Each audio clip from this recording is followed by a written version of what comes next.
was that? What? What's that sound? Where? It's aliens and they're living in your town. Damn. They have arrived. What? They're all around. So many aliens living in your town. Are you scared of aliens? Hello, weirdos. How's everybody doing? Welcome to our new studio. It is still a work in progress. Does anybody remember in Return of the Jedi, they were working on that Death Star, the second one? And they're still in the production of it. It was in the background. But don't worry, very soon it will all become fully operational. Hello, Mr. Beckett. How are you doing? Doing well. Looks good.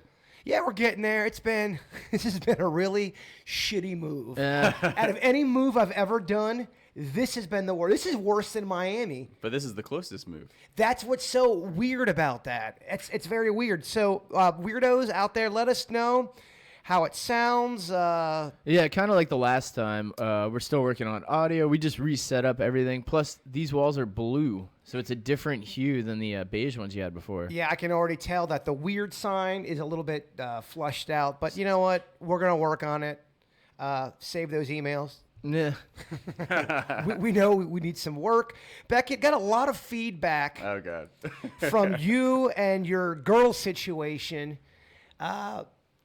Last week, let's recap. You said something along the lines of you were texting somebody else, sexting somebody else, and the girl you're dating found out.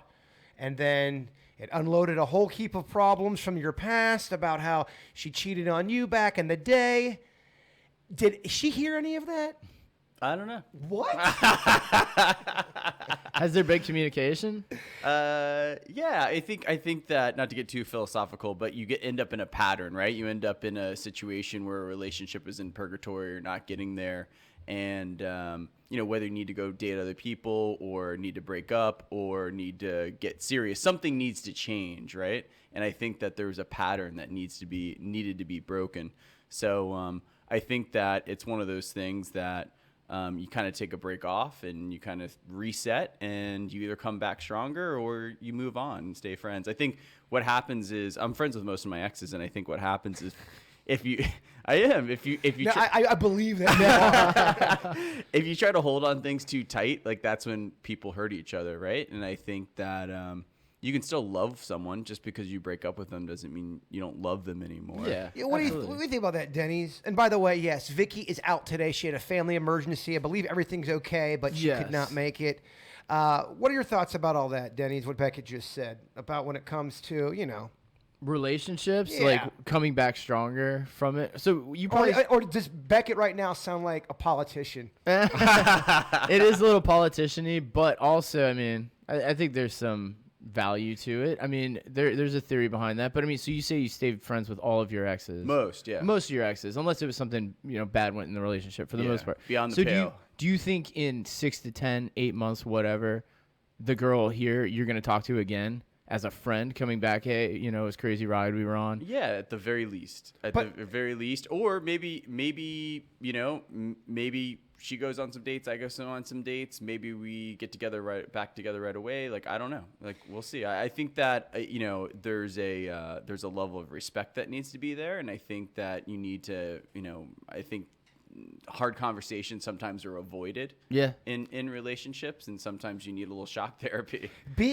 Are you friends with your exes, or when you were? It was 50-50. I'm friendly with for sure most of my exes, but what I say, we're gonna go out and have corn dogs together. No. It's kind of tough to be still good friends with somebody you were intimate with and that there were feelings for. It's not that you think ill or think bad about people. It's very just weird. difficult because if one person wants to still continue anything, whether it's just if you guys are just snuggling or if it's very difficult. I think it's confusing. There's all kinds of guardrails around it. I think there needs to be a general time separation, and I think that I can't go out and get drunk with my ex, right? Especially if I'm dating someone else. But I think that I have a rule, kind of a joking rule. But if you've seen me naked, we should at least be able to be friendly, right? Yeah. And I have an ex that I'm pretty close with. I went to her wedding. I went to her and her husband's anniversary and New Year's Eve and combination birthday party on New Year's Eve, and she set me up on dates before, you know, and we were real close. You guys are evolved, and you didn't like each other. You guys liked each other enough to sleep with one another, but you guys didn't. We dated almost 2-3 years. I don't know, man. You guys, you guys definitely didn't. I don't think that if you guys are setting each other up, it was a different kind of relationship. She told me at her wedding I was the only other person she ever loved other than her husband. You're like, that's a lot to drop at a wedding. I gotta tell you, I'm gonna be real pissed off if my wife is talking to good-looking Beckett. Oh, I loved you too. No, I think he's fine. He's a professional baseball player. I think he's pretty confident. Oh, that's annoying. I don't like him either. So successful. I'm sure he's really ugly too. We've got some. Got a lot of feedback. We talked about people who want to do euthanasia if they are sick, enough, if they have cancer, if something's going on. Do they have the right to, ask someone to kill them? Absolutely. Jenny from Fort Pierce sent us this because I love listening to the old podcast while driving. Few of them spoke about assisted suicide. I had to do research on my nursing program. It is legal in some U.S. states. So it is actually. I did not know that. I thought that was a forbidden thing here in the U.S. But there's, I believe, 5 or 6 states that allow it. Well, yeah. Who was the famous example? Kevorkian, right? Kevorkian, yeah. So it used to be a practice. I think as time's gone on, I think that's always been a battle. Like, who decides the fate of another person's life? Even to the point of if they commit a crime or a heinous crime. We still have a legal system where either they go to jail forever or they're put to death. Even the death sentence isn't allowed in every state. If a murderer is in jail, okay, they definitely did it. There's no question about the proof and all that. They did some despicable things. That type of criminal, I got into a major debate about this. Does that type of criminal deserve to like go on the internet? Go on the internet. I went as far as if you are a murderer at that level, you don't even get to read a friggin' book. No, you get to go in your cell and you get to think about what you did. I am so against these murderers that have done heinous shit. Now there's different kind of murders out there, and I understand. I'm talking about the evil preying on the innocent. You don't get to read books. You don't get to do all that shit. But the person I argued with, they called me inhumane. They called me. So, that's the age-old debate there, though. Like, what gives person the right to execute another person? I mean, if you're from a faith, you would say let, the God decide. I'm not talking about execution. I'm talking about being comfortable. Stripping away the rights of humanity. You can eat. You're protected. Given the basics. You are not. Yeah. If you are the victim of Ted Bundy, if you're the family that lost someone from Ted Bundy, and you know that guy he had access to all this stuff. Not only did he have access to stuff in prison, he got somebody pregnant. I was just gonna say in prison. What the shit, man? That's the kind of stuff I'm talking about. Yeah. Am I inhumane? That's a question for you in the chat room as well. What do you guys think? Hardcore criminals who have committed heinous murder, talking murder one, do they deserve to even read a book in prison? We're talking more on the entertainment levels. Absolutely. Yeah, they could probably get normal books. But yeah, you're saying, because I hear that, they get tablets in there. They can go on, iPads. What are your thoughts on that, in Beckett? prison. I think that they should be isolated because I think that's one of the greatest punishments. I actually think that less people should be put to death and should be kept alive to stew in it.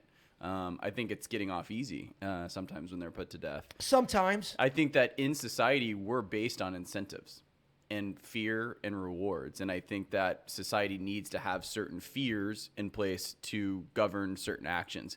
So I think if you put someone in a nerfed up prison where they can go on the internet, get women pregnant, so they're having sex, like all that. Like, there's not enough, in my opinion, for to deter someone from murdering someone. I love some of the comments already because they agree with me. Meredith D, eternal timeout. I mean, you're there. You're timeout, baby. And then Jen Napoli in the chat room says hardcore criminals should do hardcore time. I agree, man. I agree. Ariel in the background. What do you think? Hardcore criminals do hardcore time? Oh, you did. Life is hard. Death is easy. Ariel's in the chat room. Our new producer, Ariel, in the building. We don't have the Chewy cam yet because my vacuum broke today, and it looks like I had a cocaine party here. Because all these ships in the back. popcorn Oh, the ceiling. popcorn ceiling is the worst. Why do they still make popcorn ceiling? I never figured that out because it's got to be easier just to do the swirls on top that look better. Such bullshit, popcorn ceiling. That stuff got on everything. I had to wipe down everything I today. hate popcorn ceilings. So, and Danny, what were your thoughts on the whole prison stuff? Do you think taking away books is too hardcore? Because that's what the person that I was arguing with was about 22 years old, and they not that has anything to do with it. Yeah. But I will say I do see some of the younger generation really pulling for. Like softer penalties. Softer penalties, even for murderers. Yeah, I think, I mean, you commit a heinous crime, you should pay for it. I mean, even to, I'm not saying that anyone has the right to take anyone's life, but there's a point where society comes together and is like, this person has to be taken out. You don't get to read Gone with the Wind. That's you what don't. You don't get to watch do it. television and Or go, have- I can't believe you're allowed on the internet. I can't believe that. Or have sex. That's That even blows my mind more. Conjugal trailers are wild for heinous criminals. I mean, if you're in there for selling a lot of drugs, I No, mean, no. like, even that's still bad too. My stance on this whole thing was hardcore, Yeah, it has to be a violent heinous crime. Yes. I mean, how well adjusted is that kid going to be? Well, Ted Bundy's daughter, I think she's off the grid, man. I mean, wouldn't You would wanna- want to be off the grid. I would move to an isolated area. Yeah, well, so Which makes her even more weird. Yeah, but it's not that kid's fault though. That's what sucks. Absolutely That's what not. sucks when. And I was just watching a special about how this one brother committed a murder, and his brother stayed in town. It had nothing to do with the murder, and everyone in town It'd be rough. treats the brother who didn't commit the crime like he's a murderer. You are not your father. You are not your mother. You're not your brother. Everyone's individual, and you can't judge a family No. on someone else's No. crime. Everyone's an individual, but do we deep down in our soul think that there's nothing inherent in someone's DNA? I do agree with that. Yeah. I do, but I also would hate if my brother ends up doing a terrible crime. I should not be punished, and I shouldn't be judged for that. So 100% Yeah. agree. And But it does have that social stigma. always it does. People are going to think the family's evil. But if someone's like a serial killer, I don't think they should be allowed to procreate. Oh, hell no. Yeah, I mean, you lose your rights. 100%. Yeah, there should be rights but taken away, They unfortunately. lose their rights, but that offspring for sure is their own person. It's but, a dice roll because but- it could go either. That's the argument with But if nature you're and going to put nurture. money on a group of 100 kids to be murderers, what For- would you you're what would right. you do? Odds- Which money odds would you are put? more in the favor. Yes. I 100% disagree with Beckett on this one because you don't know. Sometimes there are murderers who become murderers, not because they were wired that way. They chose to go a different You way. could argue everybody here is a murderer. We just have a filter in our brain that prevents us from doing it. Now, if somebody loses that ability to filter out their bad thoughts, then they are more likely to become a If heinous my crime parents have committer. light eyes, I'm more likely to have light eyes. If my dad had a weight problem, I would be more likely to have a weight problem, right? Yeah. So if my dad was an alcoholic, I'd be more likely to have an alcoholic. I think if I gave Bird an opportunity to be like, you could win $1 billion by betting on a kid out of this 100 that would potentially become a murderer. These two kids had serial killers as parents. Which one do you put your money on? You tell me Bird doesn't put money on If those you're two kids? playing odds, they are more in your favor. But the thing about odds is it can land on anything. They're And odds. the thing about odds is they're forever in your favor. Is You're just quoting Mockingjay. Is that Hunger Games. Hunger Games. Is that the quote? May the odds ever be in your favor. May the yeah. odds forever. I love the Hunger Games series. I liked all of them. Do you see the Hunger Games, Yeah, Beckett? I like the Hunger Games. They were very good. I took NyQuil one night. Was it NyQuil or Benadryl? It's one of those ones that. And I was watching Hunger Games. I didn't know what it was about. And I'm like, well, damn, these kids are. Yeah. They're trying to kill each other. I read the 3 books. I think this isn't about food at all. Yeah, the title is a little misleading. But Suzanne Collins said she was watching reality TV shows. Is I was watching microphone Top okay? Chef. Is that microphone okay? Yeah, I just We want the Beckett laugh today. We want to put these microphones through the. What I do, Oh, I I'm think trying. they I'm just are. gonna lead out a little bit. you have to do like the Whitney Houston where you lean Right, back for the there big you yeah, but notes. Hunger Games, a very good series. I like Well, it. the author, she was saying she was watching reality TV shows, thinking about the concept of reality TV. You pit, like Survivor and stuff like that. But if it was in a dystopian society or a society that led to a way where they did it as entertainment and punishment, it's kind of a cool concept. You can see how that caught on so well. It's Gladiators. Yeah, essentially, or it's Running Man. If you ever saw that with Arnold Schwarzenegger. To go back to the murder topic real quick, Meredith dropped a very heavy comment in the chat room. She said, "My father killed my mother and then himself in 1981. If he were alive, I'd wish execution on him." So there's an example right there, Beckett, where you've got someone who murdered somebody. I do not at all, for 1 second, believe Meredith would be a murderer. You know what I mean? Yeah. So I think it's going to be. But that made my brain go a different way though, because now if a victim of a crime wants something, because I said I think that person should be isolated and sit to stew in it, but now my brain's turning by what she said. She was in effect a victim of that crime. Oh my gosh! And should the sentencing have input from the victim? I think sentencing when it comes to the victim, I think victims. If You're a victim of if it, you're a victim and you were traumatized and you are legit, you should weigh in a pretty you huge should- percentage you on. should. Well, that's why I think they have witness, testimonies and all that kind of yeah. stuff. Yeah. But sorry to hear about that, Meredith. That's a rough story. But it's very it's good to bring up. Yep. I think Denny's, with your explanation of all the murder stuff, you're dropping some mind bombs. I think you know where we're leading to. Denny's random facts. Dun, dun, dun. All right. That's how I imagine it. Denny's random facts. He's going to drop us these factoids. Vicky's not here today. Who's gonna be my grader? That means Ariel in the background is going to be giving giving the grade. So you can do 1 out of 5. No, do letter grade. All right, letter grade. Yeah, don't you dare tell me how to run this classroom, Denny's. Do pass fail. All right, what's your first one? Well, just funny how society works. Things that are in, it's like, what's that X factor that makes things popular? And when things are typically new or a new like genre of music comes out, people are usually resistant to it. Even dating back to Beethoven's Ninth Symphony, when it premiered, it was so new and innovative that music critics locally did not accept it and called it monstrous and tasteless. It's kind of like the Black Eyed Peas. Right. Yeah, but it's just funny how no matter, he's idolized now as far as how music goes, but at the time it was so different. It was Yeah. youthful that people couldn't accept it in society. Ariel, what's your grade on that? A minus. I'm going to give you an A on that. I'll tell you why. It reminds me of a Weezer story. Weezer, they wrote the album Pinkerton, and man, did the critics absolutely trash it. It was after their Blue album, their first big popular was album. huge for them. Which was huge for them. And then the critics tore up Pinkerton, said it wasn't very good. Rivers Cuomo, the lead singer of Weezer, got really depressed. He thought, oh man, I don't know how to write music. Now that was 30, 25 years ago, whatever. It's considered a classic album. In that moment, people didn't get it. Sometimes you could be ahead of the curve too. Look at techno music. Yeah. With Get out of my place. So I know you don't want to hear it, but dubstep music got cool. Like Aphex Twin was doing that like 8 to 9 years before. The same type of like using sounds. I hear you. I'm losing the crowd. No, shit. I hate techno. I watched a documentary on Picasso last night, and he was the same thing. His art teachers, like he went to study art in Paris, and they were like, you got to have geometric lines and blah blah blah. And his thing is like, you got to learn the rules so then you can break them. And art critics would put their nose up to some of his stuff, and now Picasso's Picasso. But in the beginning, like everyone hated his stuff. Is Van Gogh the one that does all the swirly stuff? Yeah. All right. Am I the only one that thinks Van Gogh shit's a little overrated?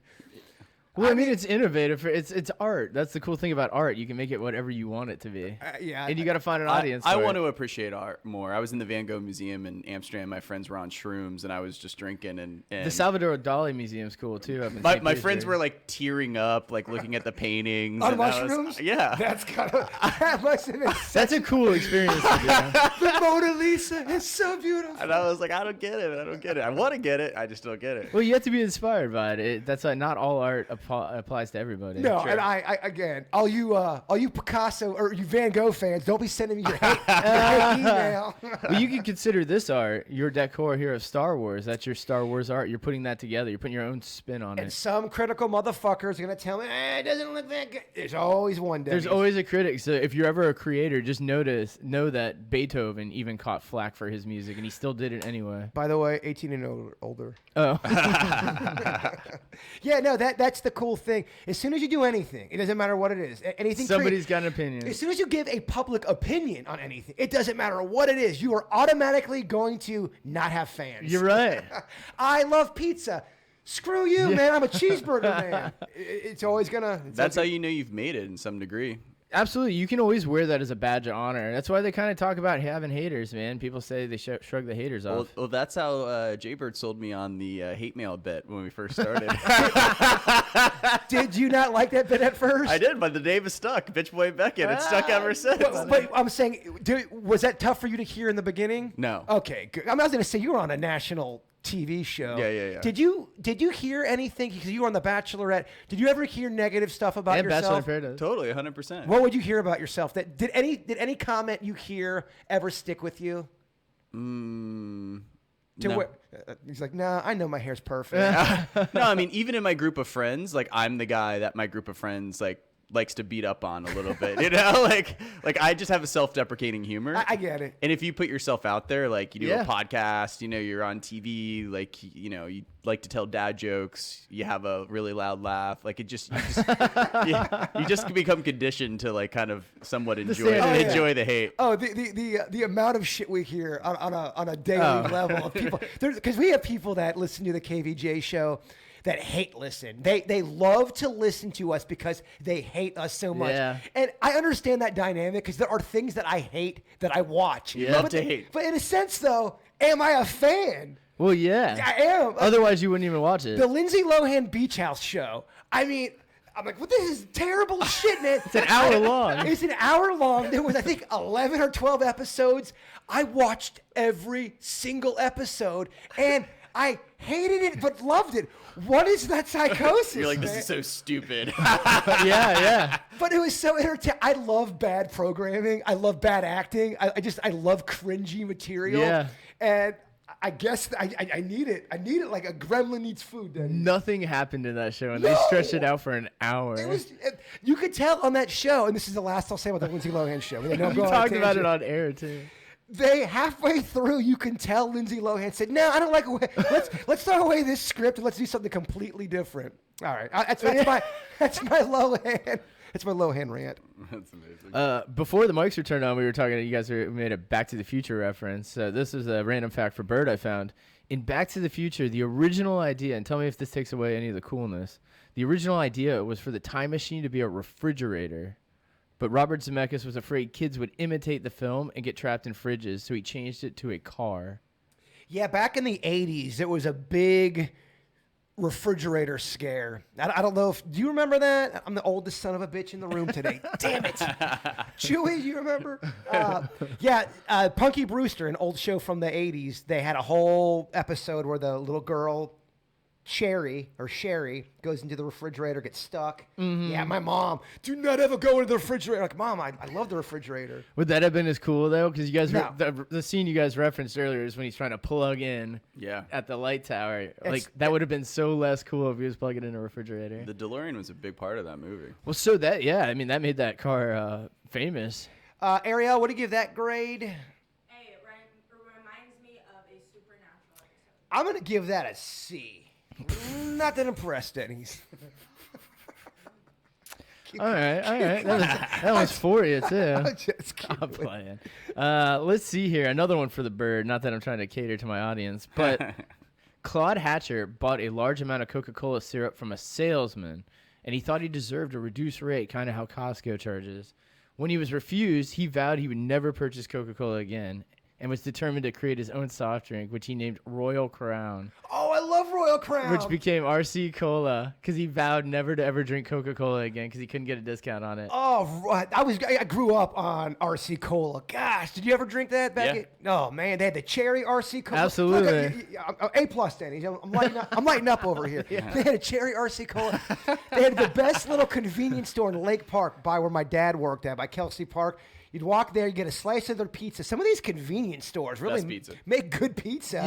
Yeah. Get a big ass RC Cola. Oh, yeah. Big ass pizza. I almost like the off-brand colas and sodas more than I like the on-brands. Speaking to me, Denny's. I wonder what that is. I think they put more sugar in Yeah, it. maybe they trying to hook you. I love generic cereal more than the big dogs. I would agree with you. There's a lot of generic products I prefer over the original products. Is that because I've been eating generic products, or?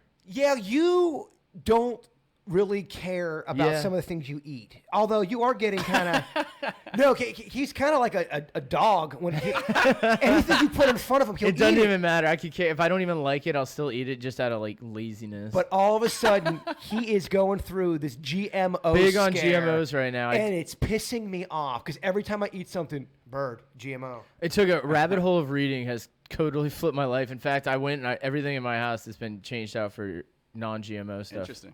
Yep. So all are condiment- you a Whole Foods guy now? Yeah, Whole Foods makes it easy because they do label everything, so it is a lot easier. Trader Joe's as well. Interesting. Has the labelings, but yeah, I mean, not even for health reasons as far as like getting skinnier or trim. It's more just I'm cutting out GMOs, man. I read studies about the toxicity level that we're at these current days. Denny's getting healthy on me. What the shit is going on? It's all the food tastes the same. It's just not genetically modified whatsoever. If you on the spot right now had to make a 5-second jingle for Trader Joe's, go. Trader Joe's, no GMOs. It's pretty good, Thanks, Denny. man. Thanks. Real good.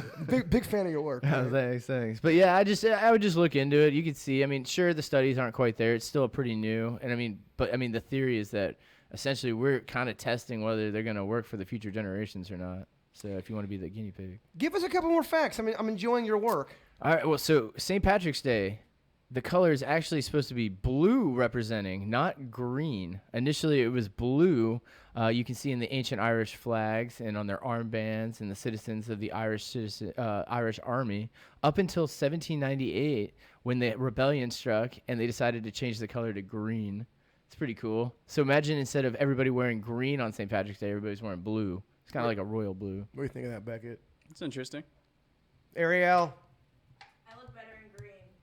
Okay, so she's gonna give that a good Yeah, grade. just imagine if in some sort of alternate reality.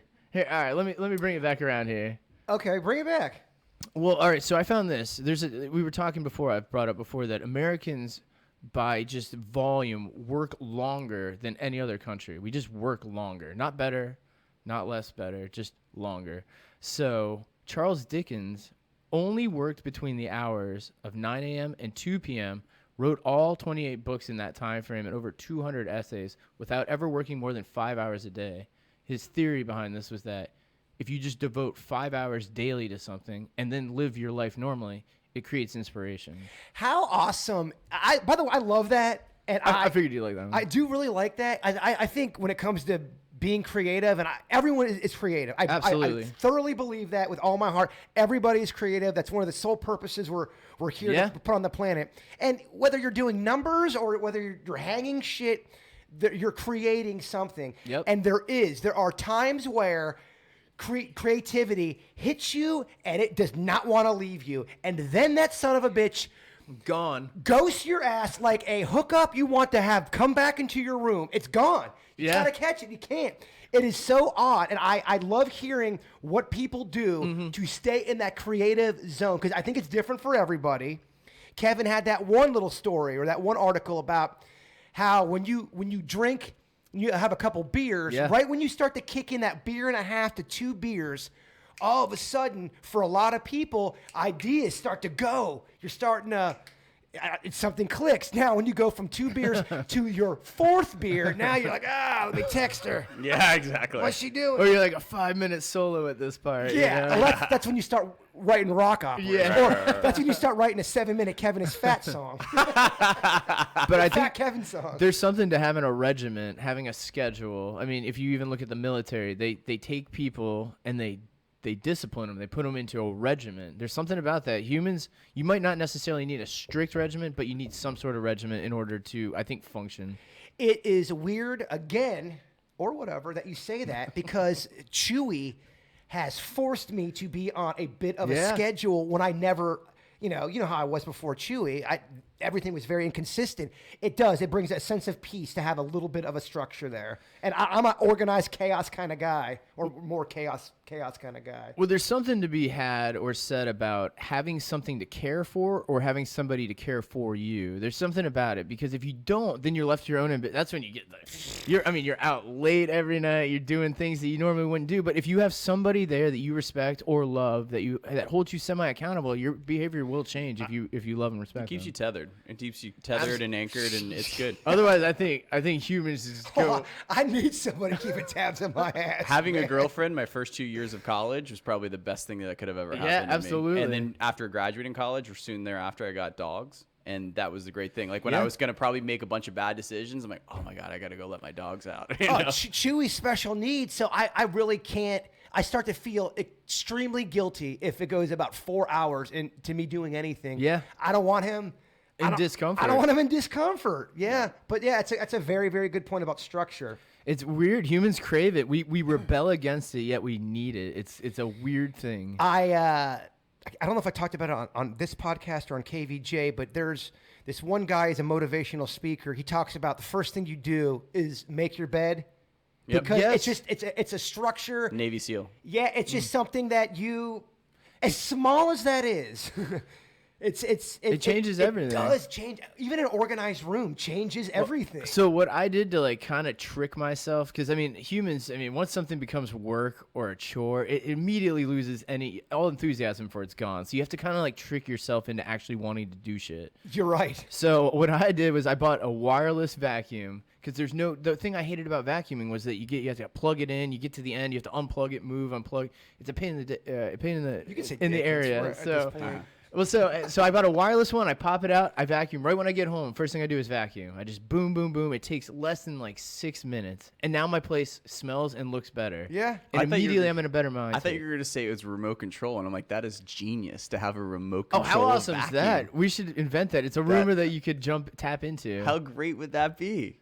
I mean, you would absolutely want a vacuum. Make it for kids. A radio controlled vacuum. Here, pat That's a that, great baby. way to trick your kids. It's, Pat, Pat you that. got to know somebody like in Argentina or another country that's famous and rich and powerful. They could like fund to that. Yeah, get one of your That Elon Musk technology. friends.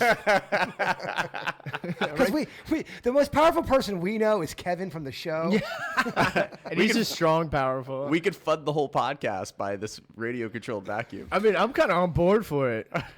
You're right though about tasks that feels like work. Yeah. Okay, the first time I set up the studio, putting all these little figures up, I really enjoyed it. I was listening to Wayne Dyer, Yeah. that speaker I love, listening to my music.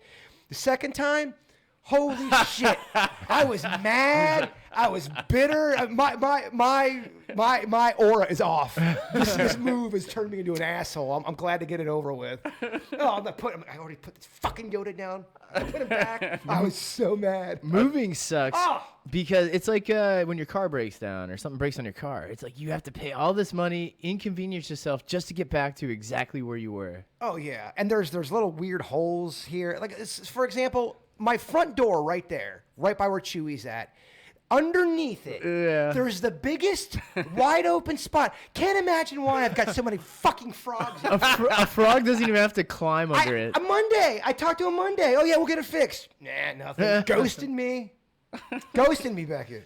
Yeah, there's little things. Oh yeah, so every time I hear, I'm I'm like, there's a frog in my living room again. It's I just- will say I do like this place better than the last place. Do you? Yes, I do. As an overall whole. Now, that means I haven't necessarily lived or explored, but as far as a whole from aesthetics, I think it looks better. It's opposite. It's the same model, but just opposite in reverse. So me and Chewy are just having fits. I'm bumping into shit. Chewy's walking into walls. I'm trying to open up my refrigerator. There's no handle there. That's right. On the weird and whatever tiles, we're flipped now. That's right. Everything's Everything's flipped. mirrored. It's very odd. It took It a minute is. to get used to. It's been quite the challenge. What is it? I've been drinking some whiskey. Yeah. I see more. that I got to turn the light off me a little bit. I'm looking like a geisha up in there. You look slightly like you have jaundice. Yeah. A little bit. You're slightly We're yellow. still adjusting. Everything's been moved. Yeah, we are going to make the little tweaks necessary. We just wanted to get something up Yes. and running, give you guys a little bit of content today. We did not want to take another week off. Absolutely. So we're just this is kind of, again, a soft opening, our second soft opening. Yes, it is. And again, we're trying to go visual with the weird and whatever. I know I'm getting some complaints from the people who just listen to the podcast. You're talking too much about the shit around. I don't know what to tell you. Scan through that part. I don't Yeah, know. or just watch one episode of it and then you'll have it visually memorized. Yeah. And then when we talk about it, you can just recall it. Theater of the mind. Be creative. Picture us speaking our words. But yeah, your wife is in the chat room, Denny's, talking some shit. Oh, nice. I love how she heckles Denny's. She likes to stir it up. She quotes Denny's. She goes, nah, I probably won't talk about GMOs today. And then she ends the quote, Denny's, like an hour ago. Yeah, it was. She was. She brought that up as I was leaving today. Walk over here. My man is knee deep in GMOs. That's all I talked about last night. So I'm interested to hear about this, Mr. Beckett. Beckett's got his ayahuasca trip coming up. Yeah. And am I saying that right? Ayahuasca? Ayahuasca, Yep, yeah. yep. All right. And you were telling me before the podcast all these little rules you had to do. Mm-hmm. You're almost in training to take this ayahuasca. Why? So I've really never done anything more than drink alcohol and smoke pot in my life for the most part. And Never did a mushroom? Nope. Okay. You And- should and probably try that one. People that are It might be a little nice stepping stone. good friends of mine are like, Ryan, of all people, you would love mushrooms. But, a lot of people don't want to have that quote unquote bad trip. Like, to me, because I'm really in my head. Mushrooms are a little tough. Like, I don't want to have that bad trip. Yeah, I don't know if mushrooms are to where you're going to be like, whoa, man, there's a fucking dragon in the wall. I think it's going to be more for you. You're just going to feel, I think, extraordinarily high. Got it. That one would be a good stepping stone. Well, what kind of sold me on the ayahuasca thing is that I listen to Joe Rogan and Aubrey Marcus and their podcast and people that biohack and life hack, and the ayahuasca thing is not something that's recreational. It's something that it is designed to help you improve supposedly as a person. Now, I've never done it. I'm just speaking from research and listening to people that have done it as well. And part of that, what Jay Bird's alluding to, is you're supposed to go into it with as clear of a mind as possible. So the list that I was given.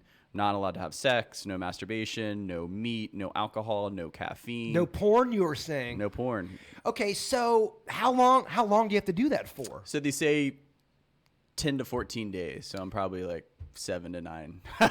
Are you okay? Out of all the things you've had to given up, what has been the toughest for you? Sexuality has been the tough. Well, I'm already veg, so like the meat was easy, right?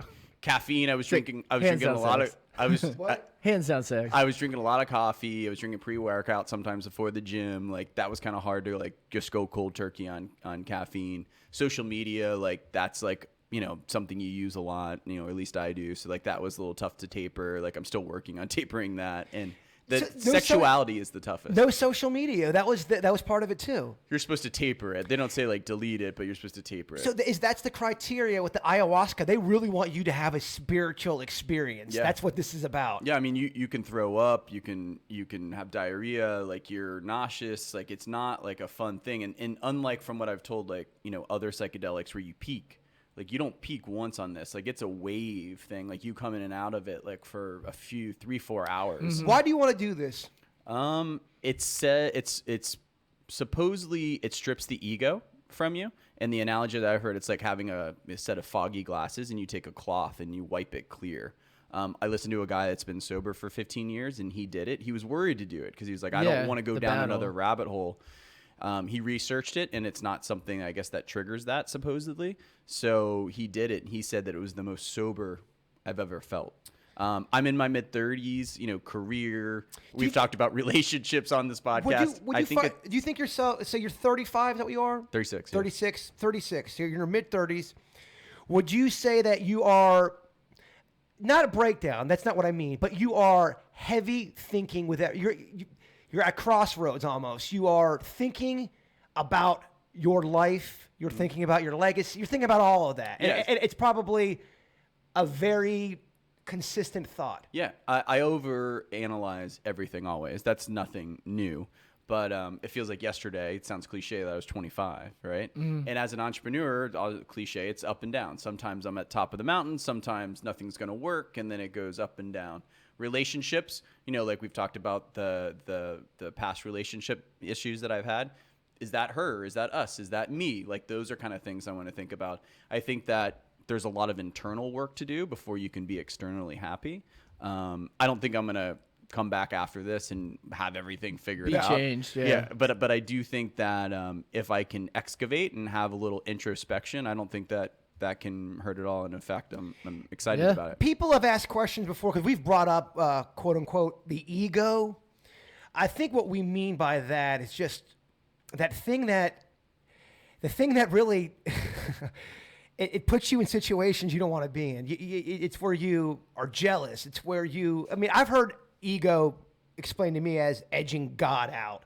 It's really a place where you kind of strip away my importance in the world and my job and I belong and I need, and it's a lot of that I that gets stripped away. Yeah. And it's more of a universal kind of a thought. Yeah, no, I it's idealistic, and I don't think anyone can perfectly do this. But whether it's relationships or business or anything like that, I think that if you can remove your ego as much as possible from the decision, that's where I think you arrive at the best decision. Boy, man, how is your guys' egos in your 20s?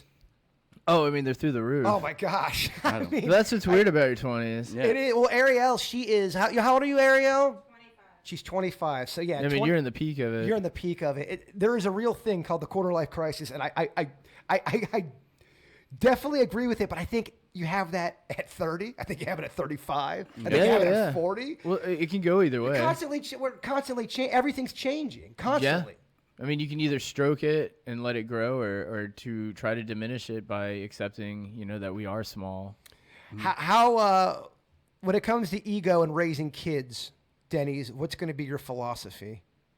When it comes to Raising a child, how are you going to try to teach your kid about ego? And because I think it's when you can have your kid turn into an asshole. Well, I think there's an importance to an ego because, it There is is. your drive. Absolutely. So the reason that people get so offended by things is if something attacks your core ego. Your ego is, like you said, it's it's what you are built of.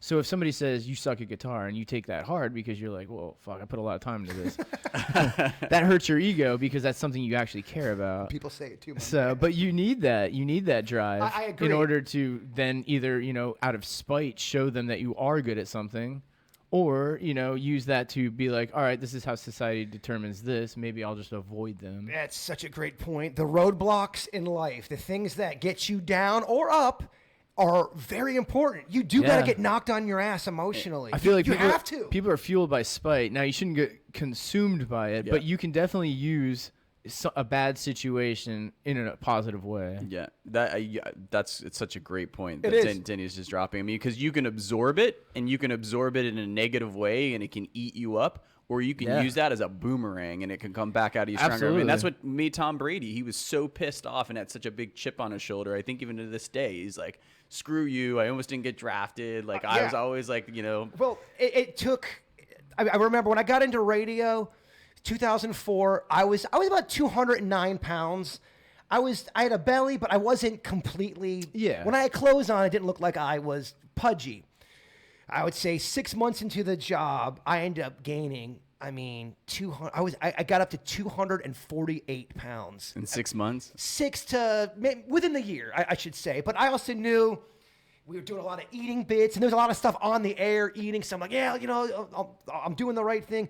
I got so fat to the point where I remember it took a public humiliation segment. We were doing a live event, and an article had been written about me about how doughy I looked because I was trying to swim to Peanut Island. They said this guy's radio DJ. Basically, the whole tone was this fat fuck is such a loser. He basically should have died out there. He looks like uncooked dough. Yeah. Saying the meanest shit in this. And I remember Kevin's reading this, and the entire bar is like laughing, and it was like slow motion, like look at this fat fuck. To the point I was so mad and so pissed off. I'm like, you know what? The one thing that no one will ever be able to say is that that they're not going to attack my weight anymore. Is I will at least be able to control that. Yeah. I had to get pissed off, and Yeah. I did. It pissed me off. It fuels you up.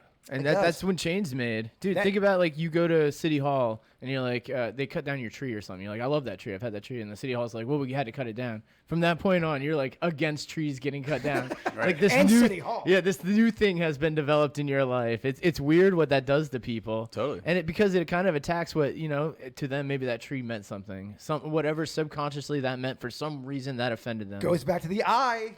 Yeah. ego. The ego. It's weird. But then I think when you hit your 30s, and like it can change for people. It can go either way. It can tip in either favor. If your ego has been continually stroked and you get to a point, then you're going to start losing a little bit of contact with your representation of yourself. It'll get exasperated.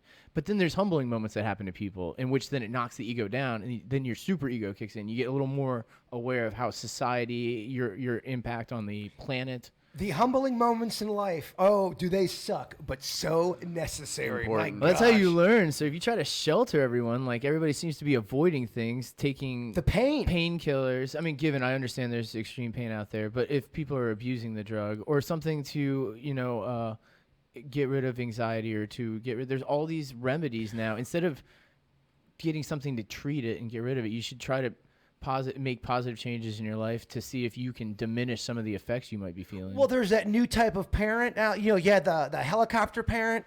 Now there's the bulldozer parent. You've heard of this, Beckett? Basically, they are there to bulldoze over any obstacle little Johnny or little Jane might have. So their whole life is just cleared out, and there's no gotcha. problem. They bulldoze every problem. The teacher says the kid's talking in school or on the phone. Oh no, my son does not get in trouble for that. My son's a great kid. Bulldoze over the teacher, and it's a problem. And Yeah. I started to see it. I said it on the KVJ show on Friday. I started to see it when I was coaching baseball. Yeah.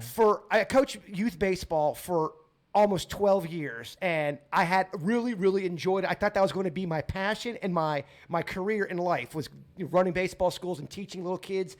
And the parents were these bulldozing parents. Yeah. They were such assholes, and I saw it change. I saw an attitude change, and it was weird. Circa 2002, things started changing. I don't know what happened in 2002, but I swear bulldozer parents started getting in the mix. Well, they're actually researching this. They call it affluenza because Yeah. affluent parents are bulldozing their way for their kids, so their kids don't ever reach adversity, and they don't get any grit. Yeah. And they don't. And when something smacks them in the face later in life, they're not prepared for it. Some of the most interesting people I know in my life have had some adversity Yo, yeah, in their life, absolutely. and it's made them the amazing. Whether they're saving trees or they got ripped or they're doing X, Y, or Z, it's usually there was some kind of stimulus, negative, positive, whatever. Absolutely. There was some kind of interesting story that wasn't bulldozed for them. Well, you've talked about when you were younger, you kind of had a different type of lifestyle. I did. And I feel like, because you're intelligent and you got the message, and I think not everyone's going to be able to do that, but the fact that you were able to clean up your act a bit and Yeah. see that, and then have all your other great stuff work, you were able to. Go ahead. He had a big pivot. He had a big had a pivot. He Yeah, had a for big sure. pivot. He had an inflection point. You when got his, the message. When his ego got hit, right? Yeah, That was for an sure. ego thing, right? Absolutely. Yeah. So I mean, I think it's built up of multiple moments throughout. Because I mean, it could go either way. I mean, there's points where it could have gone the other way. I mean, I had the moments. I just whether you take them or not. I mean, I think your brain changes especially as you get older. Well, the story that you shared with us, I think those moments built up to a critical mass. Like you said, you didn't realize that bullying, type thing. Right? Yeah. So when I was young, man, it's just funny because like you guys are talking, like when you're in your 20s, man, you're pissing vinegar. You're like, you want everything, you want it all. And You then want the world. You do. So I mean, when you're a kid and you're just a crock pot of hormones and emotions, and you're going through just society And then you school. couple drinking or drugs with it. Yeah, well, so when you hit high school, things change a lot. But like leading up through the late end of elementary school into middle school, I mean, you just think it's weird. It's almost like Truman Show style. You think you are the center, but I think you need that as a kid in order to propel you through all the craziness. As you just have to be able to recognize it as you get older. Say if you ever thought maybe there was a Truman Show thing going on in your life. Oh yeah, I mean, I think you're. That's So- Denny's on point today's podcast. I mean, So when you have those humbling moments, like I was messing around with this kid at school because I mean my friends were all kind of egging me on to, and I wanted to be cool, and you know at that time you feel invincible. Man, it takes one fight to really just be like, oh shit, motherfuckers will punch you. You don't realize that's a thing. So you were making fun of a kid. How old were you? I mean, fifth grade was probably the first one, and then seventh grade was probably a second one. And the kid, so in fifth grade you were picking on this kid, and he finally what? He just He snapped, dog. Like there's no producer to come out and stop it. Well, that's what you think. You think teachers are breaking up? They're probably like, let this kid get his ass kicked. he snapped, dog. Yeah, no. So I mean, then you're like, and then then you see the aftermath too, because I met his parents. I saw like the pain that he goes through as a kid, and I was like, well, you just didn't know, because to me, he was just a person, an item essentially. I don't know him. It was just more so trying to be funny in front of a group, you Right. know? Yeah. And No. then you see how the stakes made, and you're like, oh shit, a cow died for this. What you happened? know? What happened in seventh grade? So I mean, just seventh grade. I mean, just growing up, I think no matter what, you're gonna come across people that either butt heads with you, and like so in a misinterpretation. I was talking to one of my friends, and this kid in class thought I was talking to him, but I was talking behind him. I was talking to the kid behind him. And my buddy didn't tell him because he thought it was funny that I was getting into a fight with this kid. I never even seen this kid. He went to our school for 4 years. I never even seen him, you know, or whatever. I grew up with him. I just never knew him. Dick move of your buddy. Yeah. Oh, dude, they loved that stuff. Anytime you could get put on the spot, that was just. I think humans love that, watching people squirm. But we ended up getting in a fight like right after gym class in front of the whole school. It turned into a whole thing. Got broken up by the principal. I had to go to like counseling for it and everything. Turned into a big thing. But so once I realized the kid thought I was fucking with him. Sorry for the language again. We already kind of threw a 18, disclaimer out there. But once I realized that, I was then being egged on by my friends, and I was like trying to escalate it until I got popped, really, like right in front. And I swear the teachers didn't break that one up either, man. I think I was just a little bitch. Like back then, I used to talk so much trash, and then That's so crazy to me because you do not talk shit. I don't at all, man. I did a Mortal Kombat tournament. I thought I was gonna win that thing, and I got beat. But I was talking so much trash, and when I beat it, the kid was so cool about it. And it like really changed my perspective on things. So he beat you. You were an asshole, and he was cool after. Yeah, I thought I was gonna win, man. And he was cool after. He goes, "Hey, man, good stuff." And then I was just like, "Man, that kid was cool." And I was like, I was such a dick to him, you know. And because I thought I'd win, and usually I got positively reinforced for talking trash and beating people. How great did that kid feel? He's like, "Oh, mom, Oh, dude. dad, this little prick would not." He was raising the roof. and then I beat his ass. But that was a pivotal moment for me. Had that not happened, had I won, I probably would have been positively reinforced. Because I mean, it's just kind of how I was, man. I just talked shit and did things. And to tie it back in, we were talking about with punishment, with murders and stuff like that. Not that Denise is a murderer, but it's good to have that punishment. Like, I actually think that it's good that the teachers let it go for a few minutes. You know? Totally. Like, the kid shouldn't get his nose broke or his jaw broke or anything like that. But if a teacher let someone bully someone, and just as soon as it became like the kid was going to get popped for it, and the teacher's like, "Oh no, there'll be none of that," you know? Yeah. I think it's good that they let it happen. It was 'cause a different time. Look at the learning lesson you had from it. I'm a little sad about when it comes to teachers and the lack of power that they do have. Not only lack of power, but lack of funds that they get. Yeah, I agree. I think teaching. You could argue that teaching is the most important job out there. You're teaching people to be better humans. Without a doubt. And what sucks is, again, these bulldozing parents come in, Yeah. and you can't discipline these kids. Now, I am not for asshole teachers. I just don't like assholes. Yeah. But if a kid is being a little snot-nosed prick, you should be able to lay down the hammer and not interrupt the class and make it. It's just. We've gotten soft. I know I sound old as fuck right now, but I feel like we've gotten soft on some shit. We have. Well, so I mean, I was in school late 80s, early 90s, as far as like when I started having discipline issues early. You could even ask my parents. I was not a bad kid. I never did anything mean or malicious, but I just was very insubordinate, and I would definitely wisecrack. And that would get me put in trouble a lot. And as I went through, I started realizing just the impacts, the consequences of things said. You know, it's funny, the old cliche, the pen's mightier than the sword. But it really is, because, I mean, we're just talking about ego, superego, all that fun stuff. That is the only thing that matters. It's everything you internalize. Everybody interprets everything they see a certain way, and that's either a positive way or a negative way. That's why people are going crazy because of social media. People are now injustice. driving to other states to kick other people's asses because of stuff on social Yeah. media. Well, people think you can say whatever you want about somebody on social media. Newsflash, no you can't, and you're going to get your ass kicked. You can't say whatever you want. Oh, it's devastating. People think, oh, it's just Facebook. No, social media has turned into real life. That's what's going on. Well, think about it. You can learn a lot from the hierarchy and the society within a school, like a grading system, like some 9th grade, 10th grade, 11th grade, 12th grade. It's all governed by your superlatives. You have your staff who looks over you, and then it's the communities that build. You got your jocks, you got your goths, you got your preps. punks, yeah, your drama kids. Everybody forms into cliques. That's almost like a microscope view of how society works as a whole. And it's nothing changes as an adult. And nothing does change. Nothing changes. What changes is you realize that nothing said in those walls matters in the grand scheme of your life. So as you get older, you know, some people hold on to some resentments and stuff, use it positively, negatively as they develop through society. But in the moment, it seems like that's everything. That's all that matters. But really, if you zoom out, it really doesn't matter. If you could only go back and tell your past self just how little it matters. And what you're saying right now, it's not going to matter 10 years from now. Yeah. Because 10 years from now, you go, if I could go back and tell 35-year-old if I Denny, was 50, yeah. that's the lesson right there. Yeah. It is the moment. Right now is all you are guaranteed. It's really all you should be focusing on. So this is Absolutely. what I was told about ayahuasca, that because when you were 25, you're like, I wish I could have told myself when I was 15. Yeah. Right. And when you're 35, you're like, I wish I could have told myself when I was 25. So what's been explained to me about ayahuasca is at 36, that those are the kind of revelations that you have where I'm not going to be, well, not to say that I won't be, but it would be analogous to saying when I'm 45, telling my current self, Ryan, don't worry about that going on in your life. Like, Yes. don't worry about that. And it makes you look at it like you would like an older, more mature, more experienced seasoned adult back into what's going on right now. Everyone listening right now, or who listens to this podcast, the same lesson for you as well. We're all going to... 10 years from now, you're Yeah. going to go, all that shit I was worried about, or all that stuff that was really bogging me up and gassing me up.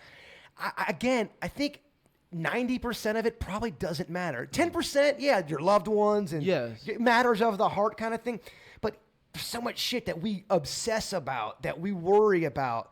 I don't think we're supposed to. Totally.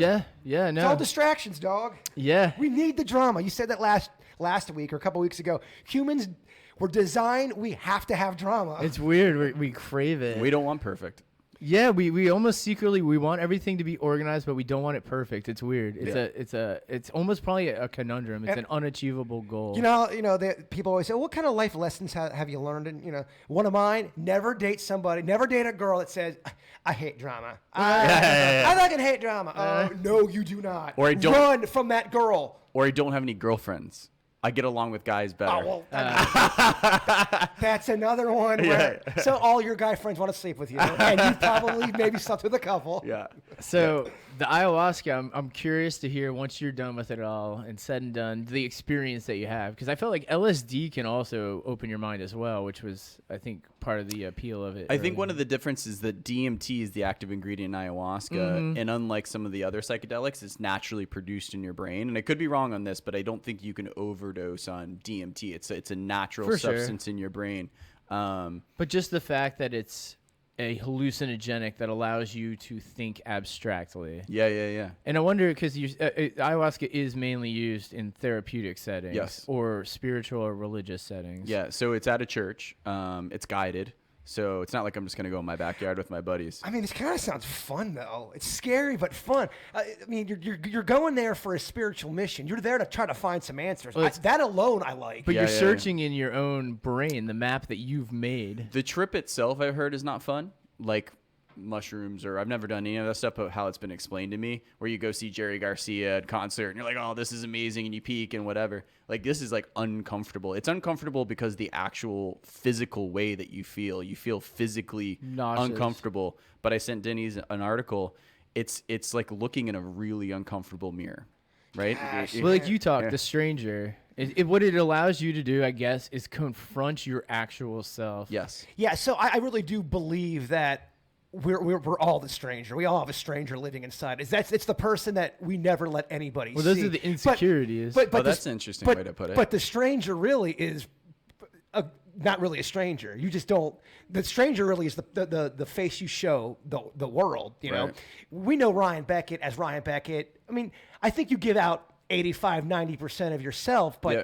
that 10%, you don't let anybody, not even your loved ones. Yeah. There's a 10% stranger Yeah, that's true. or the real self. And stranger not only to your loved ones, but sometimes yourself. Well, that's the Absolutely. problem. Yeah. Confronting your own. I mean, self-evaluating yourself accurately. You start believing your own story.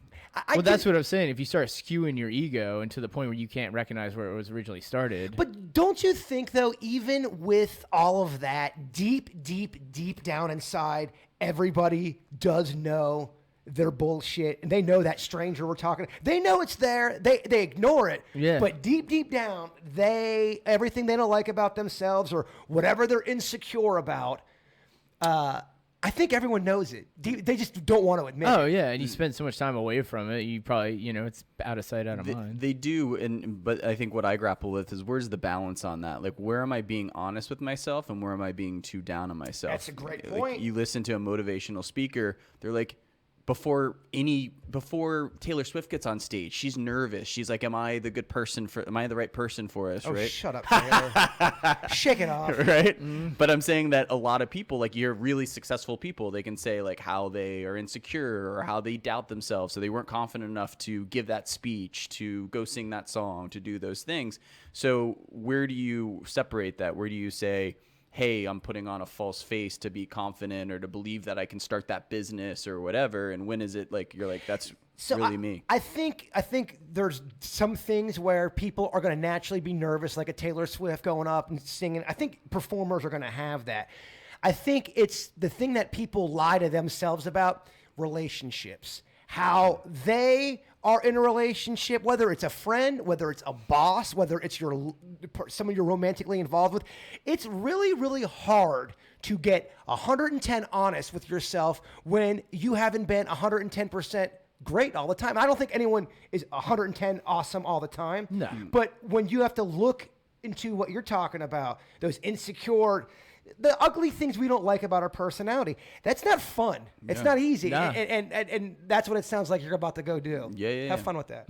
Thanks. And you'll be throwing up. Thank you. Yeah, and shitting yourself. Man, I can't wait to sign up for this ayahuasca trip. I get to know all the negative things about me, and I'm going to poop my pants. No, it's interesting. It should be interesting. But what you just said made me think of something. Aubrey Marcus talks about open relationship. And in an open relationship, he said that if he was close to someone, calls them their soulmate, whether he's married. Who's Aubrey Marcus. He's partners with Joe Rogan. He's got Got it. a real popular podcast. He's got a nutrition company called On It Nutrition. Real spiritual, drop some knowledge kind of dude on his podcast. And he talks about open relationships. And he said, if you're going to be with someone that's your soulmate, you're going to share everything with, I love you, you're going to be vulnerable with. And then you go have beers with your buddies and like say things to your buddies that you can't say to your loved one. And the same thing with the girl that you're in a relationship where you guys have this amazing relationship. Then she's going to go with her girlfriends and like say X, Y, and Z. He'd made a decision that he wanted to try and strip his ego from a relationship and say, if I have this urge of this desire, not to necessarily act on it, but I don't want to just tell my buddies about it. I want to be open about that. I don't want to give her 90% of myself. I want to give her 110 of myself. So he's saying basically he's going to let his girlfriend know what he's talked about with his friends. There's Yes. no secrets whatsoever. Well, I think that's the definition of a soulmate right there. So there's no for sure. stranger. She's not a stranger in terms of like that 10% of him. That we're talking about. Right, exactly. You still don't think there's a 3% A stranger sliver. in there that no one else sees but that guy? I disagree. I get that he's brilliant and he's amazing, but I don't know, man. I think it's an idealistic goal. It's like I said, like when you try to like make a decision and remove your ego, and just the fact that you're consciously trying to do that is a worthy process, right? And I 100% agree with you. I think that he's made a tough decision because his girlfriend started dating another guy, you know, and having a sexual relationship with another guy. And he said like the first 3 days he was throwing up, he was pissed, whatever, and he got through it. But it's tough. Yeah, that's I hate the feeling of jealous Oh, because yeah. I don't like jealousy. But is that ego? It's absolutely ego. Yeah. It's 110% ego, and it's something that I always would. I speaking of the stranger, I always acted like I don't have a jealous bone in my body. That I'm Right. not jealous. Oh, come on, quit acting crazy. Come on, jealous people. I mean, I am just as jealous as the next person. The one thing that I have tried to work on is controlling that. I don't like to let people know, but because you're talking about that the nauseous Yeah, feeling, yeah, yeah. I hate that emotion, jealousy, because I feel bad after for having I feel weak for having a jealous feeling, if that makes sense. Yeah. And then that will hurt your ego. You're like, damn, I'm such a pussy. Jealousy Yeah. and shame, those are pretty rough. Shame, I can deal with better than jealousy. Jealousy, I don't like the way jealousy makes you crazy, man. It makes you Yeah. do shit. It drives you When insane. you're outside like an apartment. Oh my gosh, it brings out this person. You're like, who the hell is that? That is the stranger. That's Yeah, weird. yeah. That must be an exact attack on something that you hold as a major insecurity for yourself. I'm big with loyalty. So if I feel like someone's been unloyal, the jealous, I'm like, motherfucker. That's I figure that out about myself. Is that always sexual or it's outside No. of sexual? It can be it can be anything with relationships. If I feel a loyalty has been broken, I take it hard and I get my feelings hurt. And it's got to be the way I was raised, though. My mom was a full-blooded Italian woman, and loyalty Was big. was everything. I mean, once you're in the circle of trust, you are in it, baby. I mean, it's blood in or blood out, and that's the way it goes. And as soon as you step out or you betray that, you take it hard. Yep. Got But it. I think it's a lot of people. Yeah. yeah, that's one of your cores. Yeah, for sure. But I think I think recognizing it's healthy though. with any of this shit. All of it. All right, you guys done with therapy? Let's do some Would You Rather? Let's end this on a fun, the good stuff, the very deep stuff. I like it.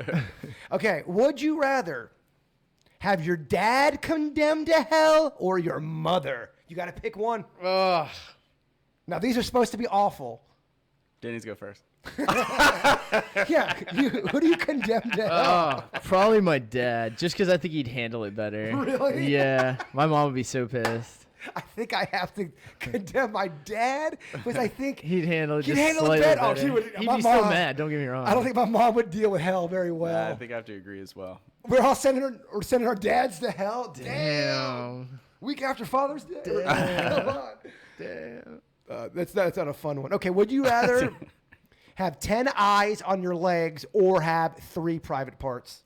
Are they all on top of each other, or are they all spread out? They are so the eyeballs are all over your legs and they are big and they wink a lot. All right. And they definitely have pink eye a lot. They're crusty. All And then the private parts are riddled with just gross looking veins and all kinds of STDs. Are they assortment of private parts? Like you could get either private part? They are curable STDs though, Beckett. So you have that in your Private parts. We're going private parts. You're going private parts? Yeah. Sounds way more fun. I'm not done though. Oh, no, you're- 2 of the penises do not work, and the third one is only at half capacity. Now, that's the final would you rather. What do you pick? Eyes. So I can't have sex? You can have sex, you can have weak peen. Yeah, eyes. You'll always have, you'll get nothing. The best you'll ever have for your penis is a semi. Eyes. All right, go on. That'd probably go honest, dude. Did I make it too difficult? You made it easy. That's what I mean. Yeah, okay. Would you rather only eat food you hate? All right. So what's one food you hate the most, or right off the top of your head? Licorice. Like black licorice Ugh. or red? Oh, black. Black the licorice. red licorice tastes like candy. All right. Black licorice is horrible. So that's all you ever have to eat. It's just I couldn't do it. a bowl. Or only eat food you hate or only work with people you hate. But it's your exes. I Every hate it. job you had is going to be the worst people. So every turn you go to get lunch at the cafeteria, terrible people. You go to the bathroom, terrible people. You're just always in some bullshit. All right, I'm gonna eat the worst foods then. I'm just gonna eat licorice every day. Yeah, based on what he explained earlier, he just fucking eats it whether he doesn't. Yeah, like it or I'll not. eat it. I'll hate it. It'll definitely bum me out because you have to do it 3 times a day. Like after an event, I'm getting this food, man. Yeah, I hear now I'm ya. gonna have my black licorice. Gosh, that would suck. But you have to work every day. Yeah, I'm sorry. I'm gonna go with work. I need Really? my food. Yes, I need it. Beckett. I'm gonna go with food. I hate fishy fish, and I'm gonna. Oh, I'm me gonna- too. I hate already- fishy fish and like clam sauce would ruin it for me. So you're gonna work with the bad people? No, I'm gonna go with the bad food. Oh, I'm working. Yeah, I'm working with the bad people. I it's too much can't. of my energy. I Yeah, just, like, you hate- spend so much time at can't work. hate You got to life. work with I mean, people. if That's I- the only way you can get through work sometimes. yeah. If I had to eat some bullshit like deviled eggs, the kind that are sweaty with flies on it, if that was all I had to eat, Ugh. oh, smells like Picnic farts. deviled eggs are the Oh, worst. they- Just keep them indoors, guys. Yeah, they always sweat, and when they sweat, they come loose. We live in Florida. Of course, they're gonna get gross quick. Are you guys the kind of guys that don't refrigerate your eggs? Some people don't refrigerate eggs, and that's supposedly 100% normal. I have to refrigerate. I my have eggs. to refrigerate. Unrefrigerated eggs. Ugh. Really? hot, gross, sweaty eggs is the deviled eggs is the worst, Denny's. Yeah, I'm Sorry. Outside, they're rough. In the right circumstances, I could do a deviled egg. Do you like deviled eggs, Ariel? I don't like eggs. Okay. Remember, they're like, don't eat eggs, they're bad. And then they're like, eat eggs again, they're good. Yeah, the incredible edible egg campaign. I don't remember any of that. It's like, which one do we do? Oh, it's- Make up your mind, guys. That's all I ever do is change the script on us. Well, I think as research gets more accurate, but here, let's get back to it. Would you No, rather? no, give us no. As Go, research rant. gets more accurate, I think we start finding out things that we thought was right, and then learn, and then also ulterior motives behind the scenes with, companies probably lobbying. I would imagine is a big factor as well. All right, would you rather? I just wanted to keep looking at it. Yeah, I saw you.